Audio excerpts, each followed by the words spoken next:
정확히 말하면 뼈를 쳐서 옮겨서 쇠를 고정을 하고 그렇게 수술이 진행이 됩니다. 너무 간단 명료하게 말씀을 해주시는 것 같아요. 아니요, 복잡합니다. 예.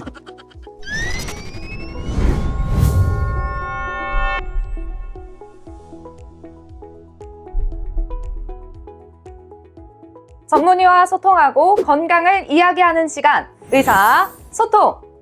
안녕하세요. 진행을 맡은 아나운서 김도림입니다. 오늘 이 시간에는 더서울병원의 변우진 족부센터장님과 함께 이야기 나눠보도록 하겠습니다. 안녕하세요, 원장님. 네, 안녕하세요. 더서울병원 족부센터장 정형외과 전문의 변우진입니다.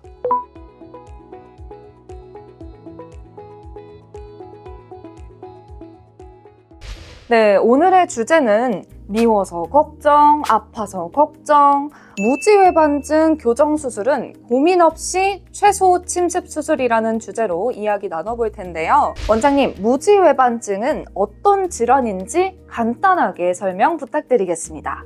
발 모형이 이렇게 있거든요. 이게 엄지발가락이 이거고요. 여기 이제 엄지 발등뼈인데 엄지를 무지라고 부르거든요. 그래서 무지고 외반증은 외반, 바깥쪽으로 휘었다. 그래서 이렇게 엄지발가락이 밖으로 휘면서 튀어나와서 그런 질환을 무지외반증이라고 합니다.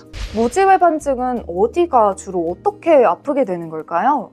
제일 많이 아픈 경우는 이제 발이 바깥쪽으로 엄지가 휘면서 이쪽이 튀어나오기 때문에 여기 튀어나온 부위가 신발에 눌려서 제일 먼저 아프게 되고요. 두 번째로는 그게 안 아픈 분들 중에서는 엄지가 이렇게 밖으로 휘면서 두 번째 발가락을 꽉 눌러가지고 두 번째 발가락에 굳은 살이나 티눈이 배겨서 아픈 분이 두 번째로 많고, 세 번째는 이제 엄지가 밖으로 휘면서 기능을 못하기 때문에 이 두 번째나 세 번째 발바닥 쪽에 굳은 살이 배기면서 거기 통증이 오는 분들이 있고, 이렇게 쭉 크게 세 가지로 볼 수 있을 것 같습니다. 그렇다면 무지외반증으로 병원을 찾으시는 분들은 주로 어떤 일을 하는 분들일까요? 일단은 이 일이라기보다는 절반 이상은 다 나이 드신 여성분들이 제일 많고, 그 다음에 이제 젊은 분들 중에서는 하이힐을 많이 신는다거나 꽉 끼는 신발을 많이 신거나 그런 분들이 주로 많은 것 같습니다. 이건 사담인데 엄지발가락이 아프거나 두 번째 발가락이 아프거나 말씀을 해주셨잖아요. 저는 개인적으로 네 번째 발가락이 아프거든요. 저리지 않으세요? 저리진 않습니다. 굳은 살이 배겨요. 네 번째 발가락은요?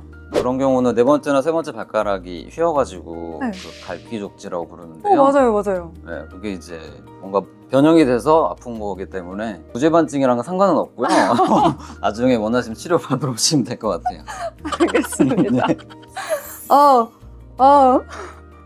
자꾸. 저 진짜 고민을 얘기를 했던 거라. 저도 네. 진지하게 말씀 상관이 감사합니다. 없지만 질환이긴 하다. 네. 상관은 없다. 네. 알겠습니다. 네, 이어서 질문해보도록 하겠습니다. 병원에서 환자분들에게 무지외반증을 진단을 내릴 때 어떤 기준으로 진단을 내리시는지 궁금합니다. 일단은 외관상으로 많이 튀어나온 거를 보고요. 두 번째로는 이제 간단한 엑스레이를 찍어서 발이 휘는 각도를 체크를 하고, 또는 관절염 같은 게 있는지 확인도 하고 해서 그걸 통해서 이제 진단을 하게 됩니다. 무지외반증은 발을 절개를 해서 직접 뼈를 교정을 해야 한다고 들었어요. 이게 어떤 원리일까요? 그래서 아까 말씀드린 대로 이제 발등 튀어나오면서 엄지가 휘면서 생긴 질환이기 때문에 결국 뼈가 변형이 된 거거든요. 그래서 뼈를 교정을 하지 않으면 치료가 안 되기 때문에 이제 대부분 잘 모르는 환자분들은 뼈를 깎아내는 줄 알고 오시는데, 깎아내는 것만 가지고 안 되고요. 뼈를 정확히 말하면 뼈를 쳐서 옮겨서 쇠를 고정을 하고 그렇게 수술이 진행이 됩니다. 너무 간단 명료하게 말씀을 해주시는 것 같아요. 아니요, 복잡합니다. 예. 아니, 전 진지하게 말씀드리는 거예요. 그렇다면 바로 이어서 질문을 해보도록 하겠습니다. 절개식 수술을 하면 입원과 회복도 좀 걸릴 것 같아요. 더 좋은 수술법도 있지 않을까요? 그래서 한 1, 2년 전쯤부터 이제 보통 분들 미카라고 듣기도 하고 최소 침습 수술 그렇게 얘기하시는데요. 이제 예전에는 이제 쭉 절개를 해서 뼈를 교정하고 쇠 고정하고 했었는데, 이제 새로운 기구가 나오고 수술법이 개발이 돼서 구멍을 한 두세 개 정도 뚫고 구멍을 통해서 뼈를 절삭하고 쇠 고정하고 모든 작업을 다 할 수 있는 그런 미카라는 수술이 보완이 돼서 지금 사용 중에 있습니다. 이렇게 최소 부위만 절개해서 수술을 끝낼 수 있다니 정말 좋은 수술 방법인 것 같은데요. 어떤 방식으로 수술이 진행되는지 조금 더 자세하게 설명 부탁드리겠습니다. 첫 번째는 가느다란 송곳 모양의 기구를 이용해서 중족골의 머리 부분을 절골을 합니다. 그리고 그 머리 부분을 이제 안쪽으로 밀어 넣고요. 두 번째는 그 밀어넣은 상태에서 뼈를 고정을 해야 되기 때문에 나사 2개를 고정을 해서 뼈를 그 모양대로 유지를 합니다. 그리고 세 번째는 그 남은 뼈가 튀어나온 부분들을 가느다란 쇠 기구를 이용해서 갈아내게 됩니다. 그리고 네 번째는 보통 엄지발가락 교정도 같이 하면 모양적으로 좋기 때문에 엄지발가락에 또 조그만 구멍을 내서 절골을 하고 조그만 나사를 하나 고정을 하게 됩니다. 이렇게 해서 그 미카 수술은 진행이 되고 끝나게 됩니다. 사실 저희가 정형외과 같은 경우뿐만 아니라 어르신분들은 아파도 참고 병원에 안 가는 경우가 많잖아요. 그렇다면 무지외반증을 제때 치료하지 않고 방치를 하게 되면 어떤 결과가 나오는지, 어떻게 되는지 이게 너무 궁금해요. 처음에 발이 휘기 시작하면서 안 아픈 분들도 있고요.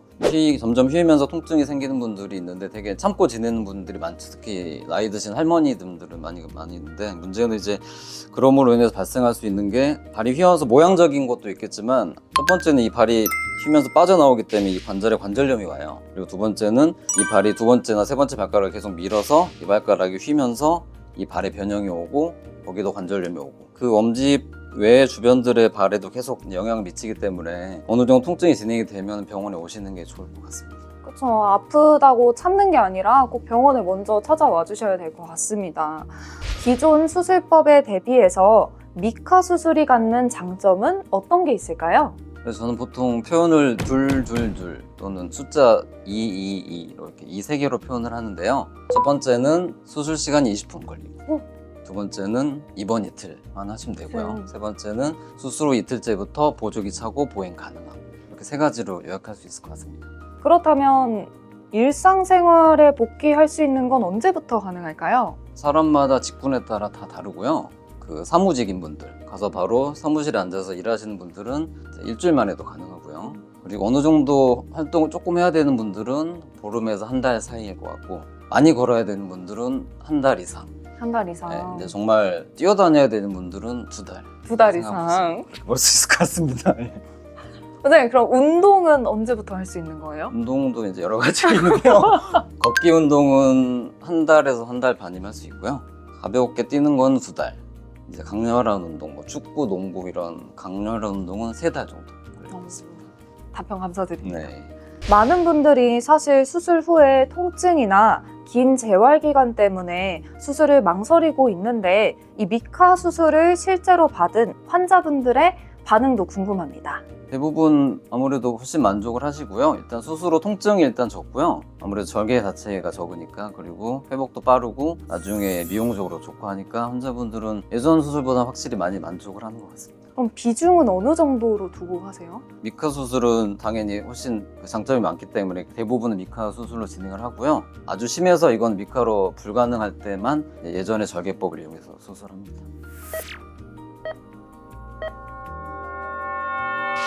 이어서 시청자 질문 Yes or No 코너입니다. 이번 코너는 더서울병원 유튜브 구독자 여러분들이 직접 문의 남겨주신 내용에 대해 전문의 선생님들이 직접 답변을 드리는 코너인데요. 그럼 첫 번째 질문부터 만나보시겠습니다. 첫 번째 질문입니다. 최소 침습 수술을 할 경우 기존 수술보다 수술 비용이 비싸지나요? X고요. 비용은 거의 비슷하다고 볼 수 있습니다. 비용이 비슷하면 더 좋은 거 아닌가요? 그렇죠. 좋습니다. 네. 두 번째 질문입니다. 무지외반증은 수술 없이 교정기 등으로 치유가 가능한가요? 안 됩니다. 왜냐하면 이미 많이 인터넷으로 해보셔가지고요. 뭐 교정기나 그런 보조기구를 많이 차고 오시거든요. 환자분들 꼭 물어보세요. 그걸 하면은 좋아지나요? 그러면 저는 이제 안 된다고 말씀을 드리고요. 대신에 더 나빠지지 않게 할 수 있다. 대신에 그러려면 하루 종일 1년 내내 타야 된다. 그게 사실 문제라서 상당히 힘듭니다. 힘들고 환자분들도 되게 차보면 되게 불편하고 막 끼고 아프고 해서, 이걸 내가 하루 종일 매일매일 차면은 더 나빠지진 않겠지만 그렇게 하기 쉽지 않고, 대신에 또 그렇게 찬다고 좋아지진 않기 때문에 거기까지 한계인 것 같습니다. 도움은 줄 수 있지만 치유는 안 되고. 그렇죠. 맞습니다. 병원에 오시는 게 사실 정답인 것 같아요. 일단 오시는 것 같아요. 그럼 마지막 질문 드리도록 하겠습니다. 무지외반증은 양쪽 발을 동시에 교정할 수 있을까요?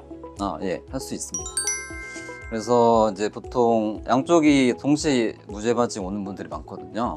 그래서 양쪽을 하고 싶어 하는 분들이 가끔 있으세요. 그래서 이제 저는 설명을 드립니다. 일단 양쪽을 동시에 가능한 거는 수술적으로나 뭐 그런 거 얼마든지 가능한데 이제 발을 한쪽이 아무래도 수술했으니 불편하면 한쪽만 하신 분들은 한쪽을 좀 쓰면서 이렇게 다니면 되는데 양쪽을 동시에 하면 양쪽을 딛기가 상당히 힘들거든요. 바깥쪽으로 이렇게 걸으셔야 되기 때문에 거의 최소 2주 정도는 자유롭게 걷기가 힘듭니다. 그래서 내가 그 정도 감수를 하고 참고 견뎌낼 자신 있는 분들은 양쪽을 하고요. 그냥 편하게 가실 분들은 한쪽만 하는 게 좀 좋습니다. 근데 가능은 합니다.